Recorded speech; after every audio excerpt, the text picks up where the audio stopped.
Ready? हाँ भाई, heading पड़ेगी इलेक्ट्रोवैलेंसी, हेडिंग पड़ेगी इलेक्ट्रोवैलेंसी क्या होती है। हम लोग पढ़ रहे थे इलेक्ट्रोवैलेंट बॉन्ड के बारे में, और हमने इलेक्ट्रोवैलेंट बॉन्ड बोले या आयनिक बॉन्ड बोले, बात एक ही है उसकी। क्या बोला था कि इसमें एक हमारा एटम किसी दूसरे एटम को कंप्लीटली इलेक्ट्रॉन ट्रांसफर करता है, मतलब अपना पूरा का पूरा इलेक्ट्रॉन किसी दूसरे को दे देता है, दूसरा इलेक्ट्रॉन ले लेता है जो देता है। ठीक है, सुनो मेरी बात। अब इलेक्ट्रोवैलेंसी क्या होता है?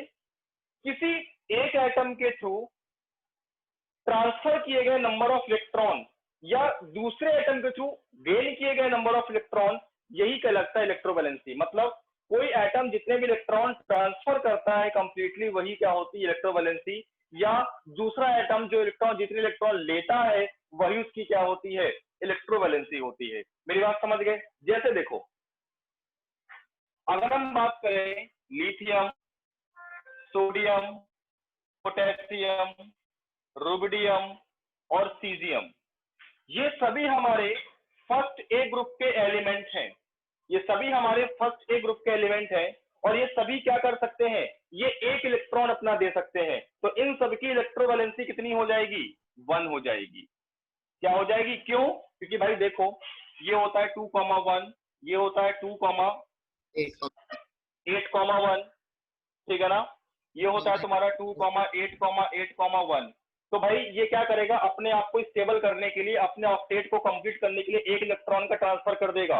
और कोई भी एटम जितने भी इलेक्ट्रॉन का ट्रांसफर करता है, वही उसकी क्या होती है इलेक्ट्रोवैलेंसी होती है। हमारी बात समझ में आ गई कि नहीं आ गई?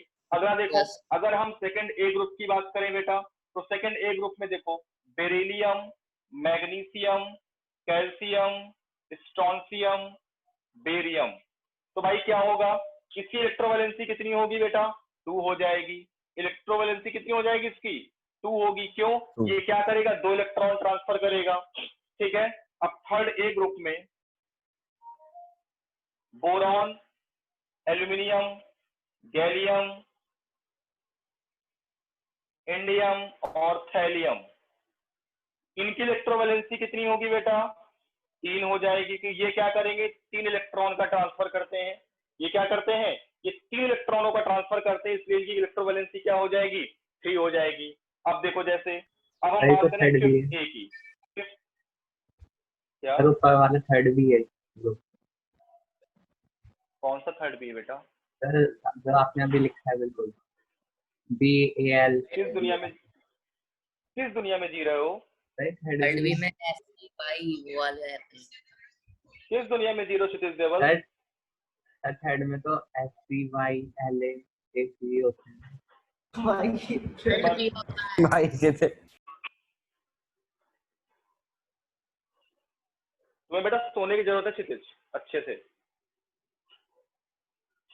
है ना? कॉपी उठाओ जरा, प्रैक्ट टेबल देखो। जब मैंने पढ़ाई तो मैंने बोला था बना के लाना, बनाई थी एक बार? Yes sir. सुधर जाओ बेटा। अंकित समझ में आ रहा है? Yes sir. ठीक है, अब बोलना नहीं बीच में, रिकॉर्डिंग हो रही है। हाँ भाई, अब जैसे फिफ्थ ए है, तो nitrogen, phosphorus, arsenic, antimony, bismuth. अब देखो यहाँ पर क्या होता है, 2,5, 2,8,5, इनके आउटर मोस्ट में 5 इलेक्ट्रॉन होते हैं। हर कोई चाहता है कि हमारे पास 8 इलेक्ट्रॉन कम, मतलब हमारे आउटर सेल में 8 इलेक्ट्रॉन पूरे हो जाए और हमारा ऑक्टेट कंप्लीट हो जाए। तो भाई इसके आउटर सेल में 5 इलेक्ट्रॉन है, इसको ऑक्टेट कंप्लीट करने के लिए कितने इलेक्ट्रॉन चाहिए? 3 चाहिए। तो ये 3 इलेक्ट्रॉन लेंगे, तो इनकी इलेक्ट्रोवैलेंसी बेटा कितनी हो जाएगी? 3 हो जाएगी। ठीक है ना?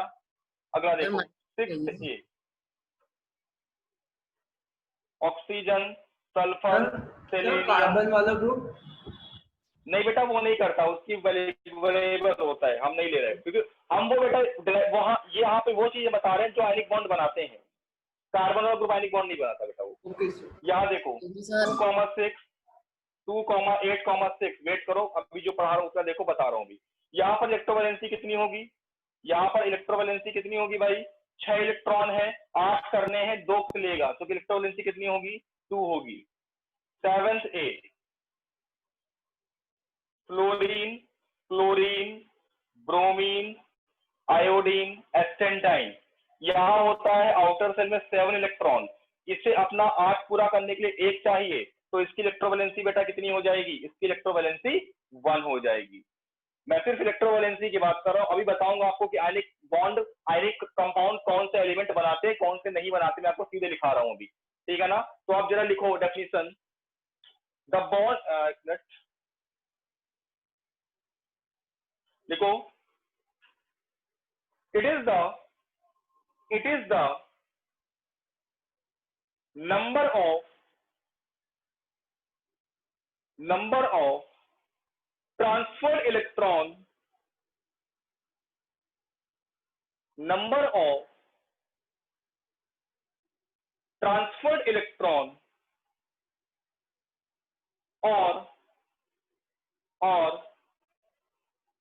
gain the electron or gain the electron। कौन सी क्लास कहाँ चला रहे हो आप ये?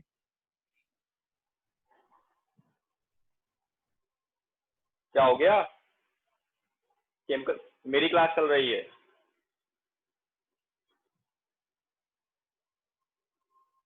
और gain the electron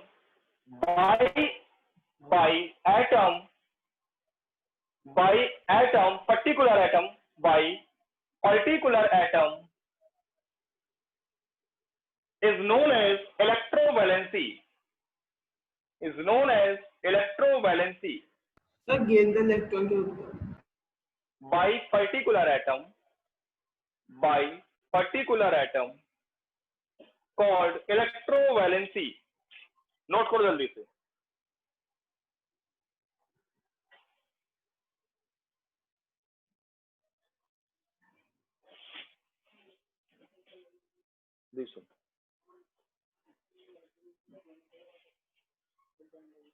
कपड़ा खाती दे यार, हम जाते हैं सोमवार का पहुंच चुके, मंगल बुध मलाई ले टी शर्ट ले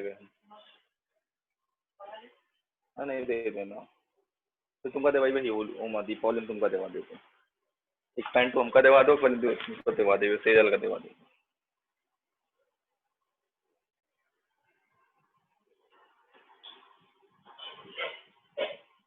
हो गया बेटा नोट? क्या कह रहे हो सर? फोर्थ ग्रुप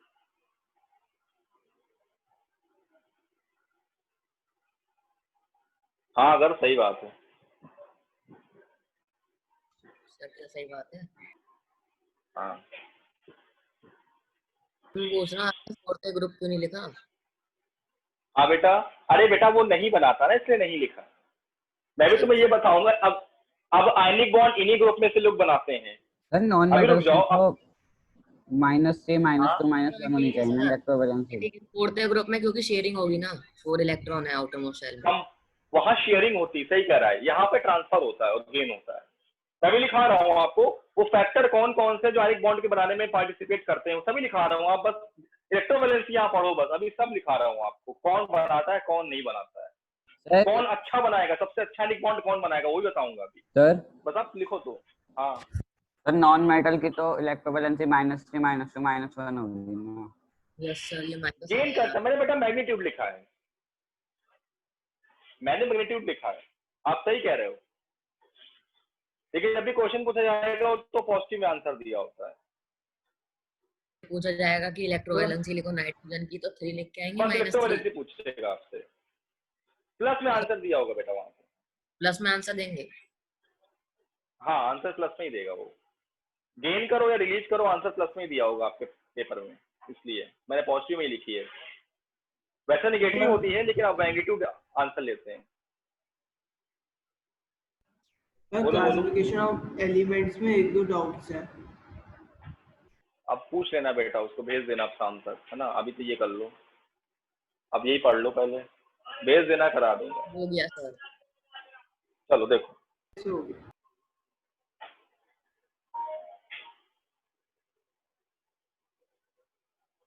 देखो बेटा, अब आयनिक बॉन्ड कौन कौन से कंपाउंड, सॉरी कौन कौन से एलिमेंट फॉर्म करते हैं, हम उनकी बात करेंगे। तो देखो बेटा, सबसे पहली बात, आयनिक बॉन्ड के फॉर्मेशन में एक एलिमेंट मेटेलिक होना चाहिए और एक एलिमेंट नॉन मेटेलिक। क्योंकि भाई मेटल का काम होगा इलेक्ट्रॉन का ट्रांसफर करना और नॉन मेटल का काम होगा इलेक्ट्रॉन जो ट्रांसफर हुआ है उसे गेन करना।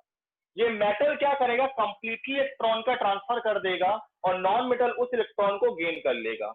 बात ये आती है कौन कौन से मेटल कौन कौन से नॉन मेटल। तो बेटा एक चीज याद रखना आप कि जो मेटल होना चाहिए वो मेटल हमारा ग्रुप फर्स्ट ए का, ग्रुप सेकंड ए का और ग्रुप थर्ड ए का केवल एल्यूमिनियम और गैलियम आयनिक बॉन्ड बनाता है, बाकी बोरॉन, इंडियम और थैलियम आयनिक बॉन्ड का फॉर्मेशन नहीं करते।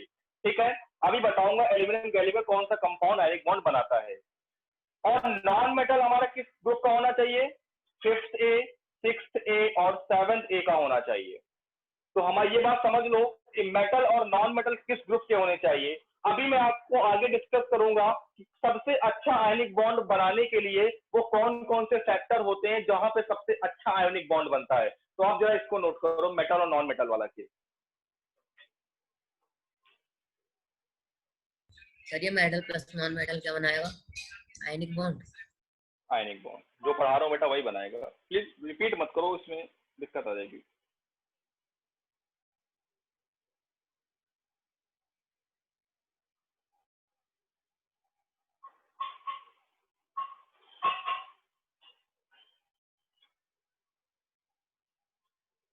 कहने का मतलब एक चीज याद रखना बेटा, अगर मेटल और नॉन मेटल की इलेक्ट्रोनेगेटिविटी का डिफरेंस याद रखना, अगर मेटल और नॉन मेटल की इलेक्ट्रोनेगेटिविटी का डिफरेंस अगर 1.7 से ज्यादा आएगा तो वो हमारा कंपाउंड कैसा होगा, वो हमारे क्या बनाएंगे मेटल और नॉन मेटल मिलके, आयोनिक बॉन्ड का फॉर्मेशन करेंगे। किसका फॉर्मेशन करेंगे बेटा, आयोनिक बॉन्ड का फॉर्मेशन करेंगे।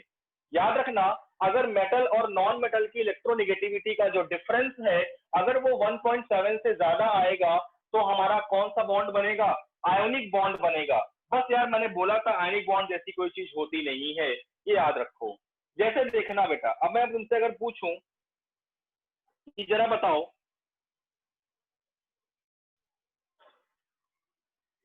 अगर मैं पूछूं आपसे लिथियम और सॉरी Na और Cl, देखो Na हमारा इलेक्ट्रोपॉजिटिव है, Cl हमारा इलेक्ट्रोनेगेटिव है, इन दोनों की इलेक्ट्रोनेगेटिविटी में 1.7 से डिफरेंस होगा। तो आपको इलेक्ट्रोनेगेटिविटी नहीं याद करनी है, इन सबको नहीं याद करना, ठीक है।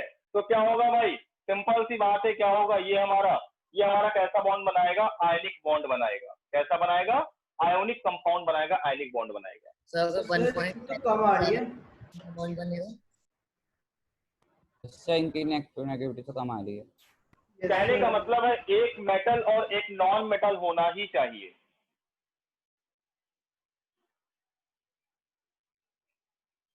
क्वेश्चन लिखो जरा। 1.7 से कम आ रही है, ज्यादा होगी तभी तो नहीं आएगी, नहीं आएगी तो बेटा। सोडियम -1 क्लोरीन की -1 प्लस 0 आएगी इसकी तो। Yes sir. Yes sir. नहीं भाई, क्या कह रहे हो, सर -1 लेना पड़ेगा। यस यस यस 2 आएगी 2 आएगी। हाँ 2 आएगी। दिमाग खोल काम करो भाई, मैग्नीट्यूड ले रहे हो आप वहां पे, यस सर, यस। मॉड लगाया मैंने वहां। हम सर पॉजिटिव तो देंगे।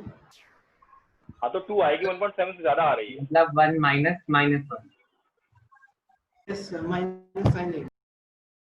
सर डिफरेंस 1.7 से ज्यादा होगा क्वेश्चन तो लिखो। आयनिक अबे बनेगा। शांत रहो भैया, शांत रहो, कंसेप्ट पे फोकस करो, बस कंसेप्ट पे फोकस करो, है ना।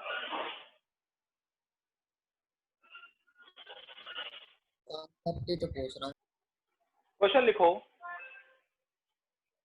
which of the following compound which of the following compound which of the following compound has which of the following compound has electrovalent linkage, which of the following compound has electrovalent linkage।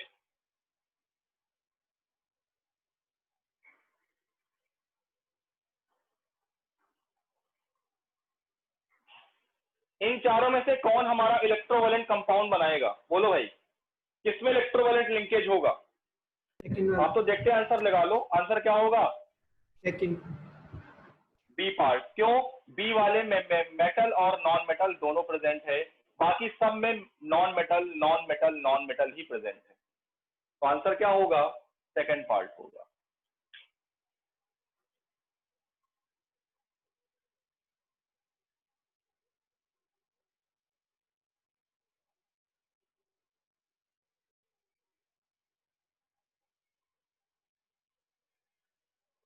Heading डालो।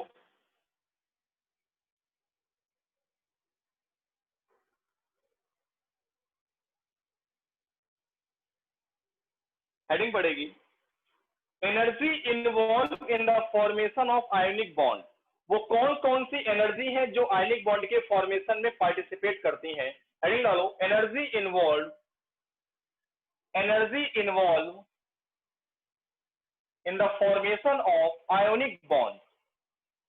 Energy involve in the formation of ionic bond.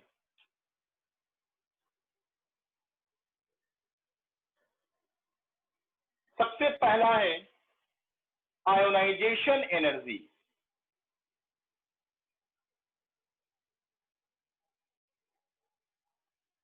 सबसे first number ionisation energy. मतलब भाई एक metal electron का transfer कर रहा है, electron release कर रहा है। अब इलेक्ट्रॉन रिलीज करने का मतलब वहां पर कौन सी एनर्जी आएगी? आयनेशन एनर्जी आएगी। मैंने क्या बोला था? किसी भी आइसोलेटेड गैसेस एटम के लास्ट वाली सेल से एक इलेक्ट्रॉन को निकालने के लिए जितनी भी एनर्जी की जरूरत पड़ती है वो क्या कहलाती है? Ionisation energy. अब बात ये आती है कि आयनिक बॉन्ड के फॉर्मेशन के लिए एनर्जी कैसी होनी चाहिए? एक बात बताओ यार, जो जितनी जल्दी इलेक्ट्रॉन निकाल देगा उतना अच्छा आयनिक कंपाउंड बनेगा। अब अगर आसानी से इलेक्ट्रॉन निकल गया तो एनर्जी क्या होगी? कम होगी। भाई आयनेशन एनर्जी की जरूरत तो तब ज्यादा पड़ेगी जब हमारा बॉन्ड क्या होगा, जब एलिमेंट से क्या होगा, साइज का, एटम का साइज क्या होगा? छोटा होगा। जब एटम का साइज बड़ा होगा तो आसानी से जल्दी से इलेक्ट्रॉन निकल जाएगा, और जल्दी से इलेक्ट्रॉन निकल जाएगा तो दूसरा एटम जल्दी से इलेक्ट्रॉन गेन कर लेगा। मेरी बात समझ आ गई कि नहीं आ गई? तो याद रखना, for ionic bond formation ionisation energy should be low.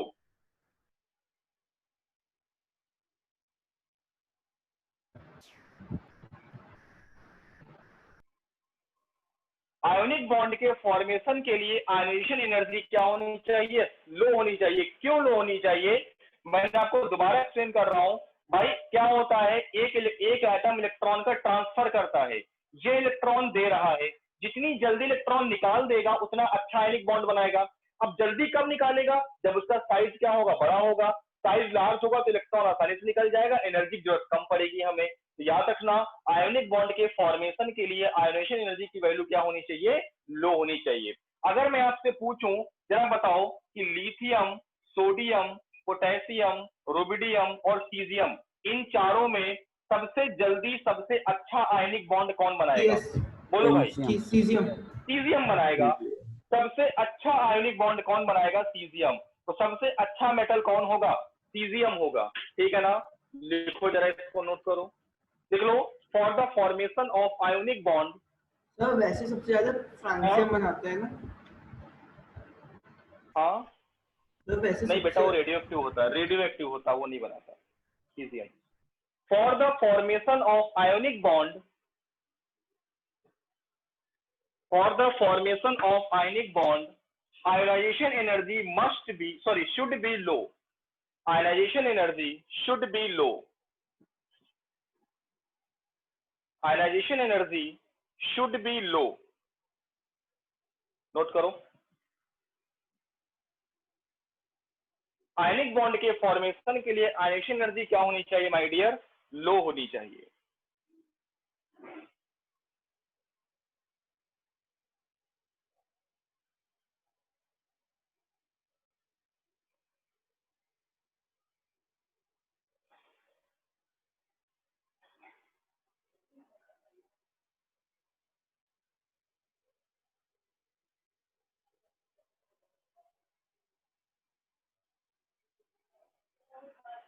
Sir एक क्वेश्चन था इलेक्ट्रोवैलेंसी पे। बताओ।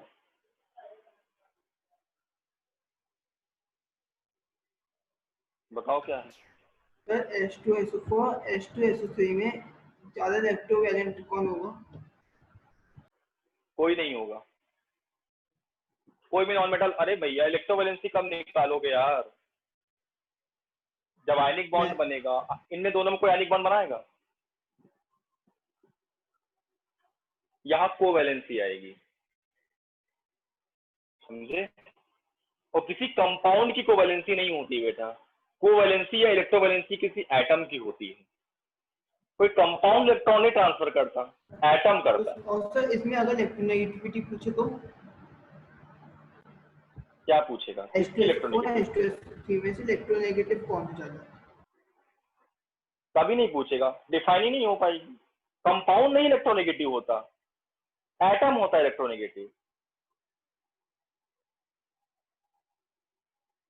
ये कहाँ से क्वेश्चन लाते हो यार? ये तो क्वेश्चन ही नहीं है। आ जाता है।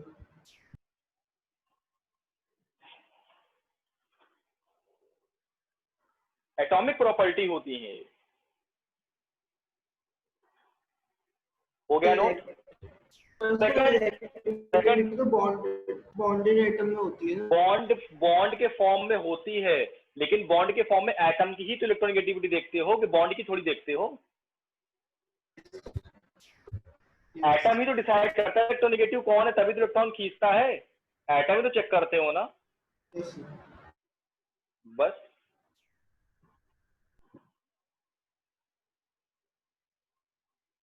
Second one, electron affinity.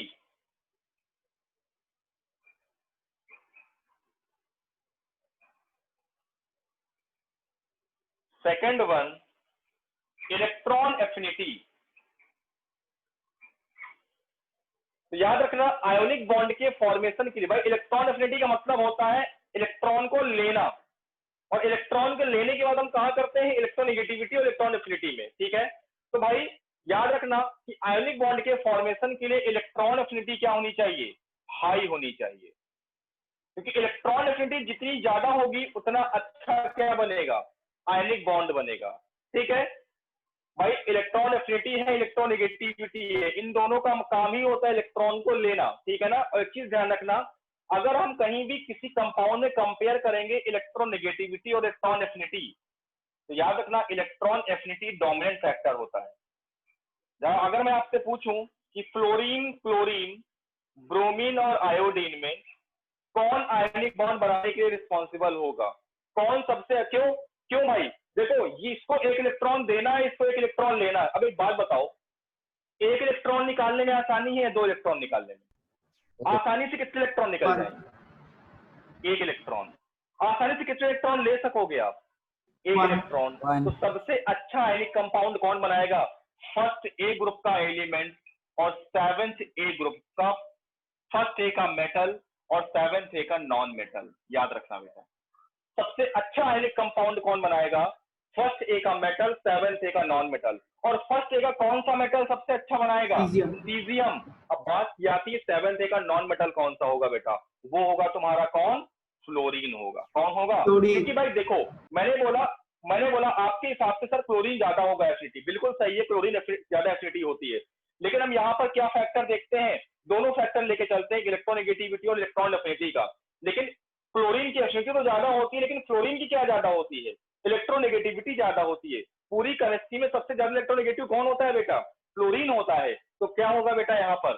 CsF। तो याद रखना, caesium fluoride is most ionic compound in chemistry. Caesium fluoride सबसे इफेक्टिव, सबसे मोस्ट आयनिक करेक्टर वाला कंपाउंड होता है। सर ये स्ट्रॉन्गेस्ट होता है? हाँ, सबसे अच्छा आयनिक कंपाउंड होता है, क्योंकि सीजियम जल्दी से इलेक्ट्रॉन दे देगा और फ्लोरीन जल्दी से इलेक्ट्रॉन ले लेगा, क्योंकि दोनों को एक ही एक इलेक्ट्रॉन लेना देना है।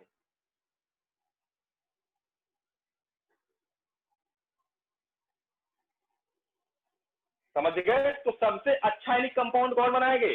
फर्स्ट ए का मेटल और सेवेंथ ए का नॉन मेटल, क्योंकि फर्स्ट ए में एक इलेक्ट्रॉन ट्रांसफर करना है और सेवेंथ ए वाले को एक ही इलेक्ट्रॉन लेना है। तो एक इलेक्ट्रॉन के ट्रांसफर में या एक इलेक्ट्रॉन के गेन जल्दी होगा, और जितनी जल्दी काम हो जाए उतना अच्छा आयनिक बॉन्ड बनेगा।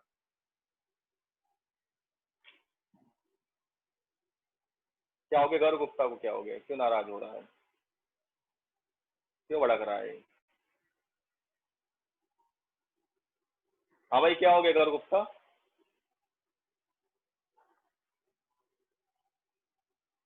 ये तो शांत हो गया। कहाँ हो तुम लोग? कोचिंग में हो? तो सर गौरव तो घर में है। कोचिंग में कौन है? सर आज कोई नहीं गया, आज सिर्फ फिजिक्स की क्लास थी ना, मैथ्स की नहीं था। अच्छा नोट करो, देख लो। For ionic bond formation, for ionic bond formation electron affinity must be high. Electron affinity must be high. Electron affinity must be high.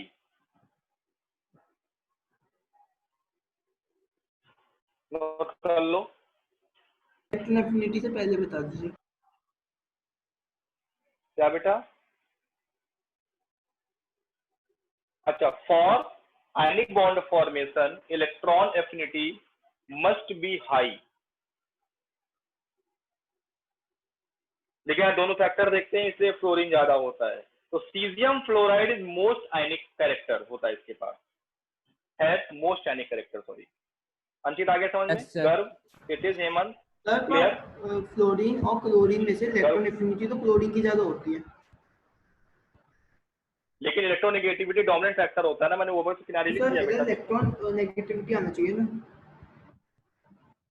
नहीं, इलेक्ट्रॉन एफिनिटी फैक्टर चलता है फिर। ये जो पुराना कॉन्सेप्ट था अभी भी चल रहा है, होनी इलेक्ट्रोनेगेटिविटी ही चाहिए, सही कह रहे हो, लेकिन अभी भी पुराना फैक्टर चल रहा है। तो पेपर में आएगा इलेक्ट्रॉन एफिनिटी ही लिख के आएगा, ध्यान रखना।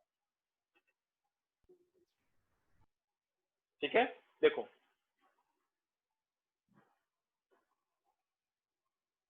थर्ड फैक्टर लिखो, लैटिस एनर्जी।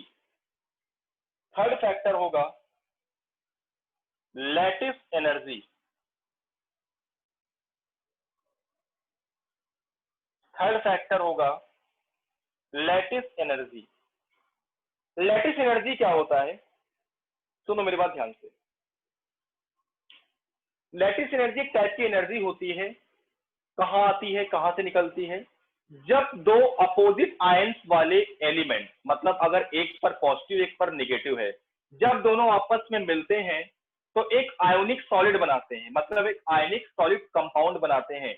और उस दौरान जो भी एनर्जी रिलीज होती है वही कहलाती है लैटिस एनर्जी। मैं दोबारा बोल रहा हूं, जब एक कैटायन और एक एनायन आपस में मिलकर एक आयनिक कंपाउंड बनाते हैं, आयोनिक सॉलिड कंपाउंड बनाते हैं, तो उस दौरान जो भी एनर्जी रिलीज होती है उससे बोलते हैं लैटिस एनर्जी।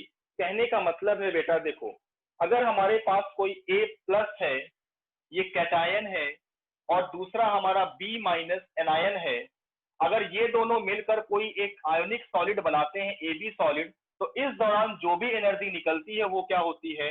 लैटिस एनर्जी होती है। क्या होती है बेटा? लैटिस एनर्जी होती है। लिखो जरा, the energy releases when one mole of ionic solid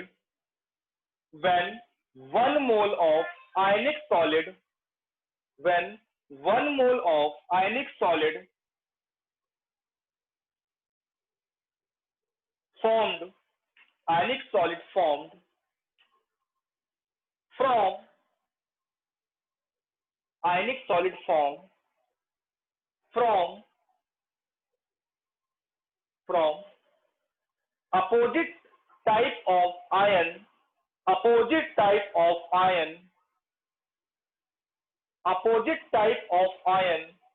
is called lattice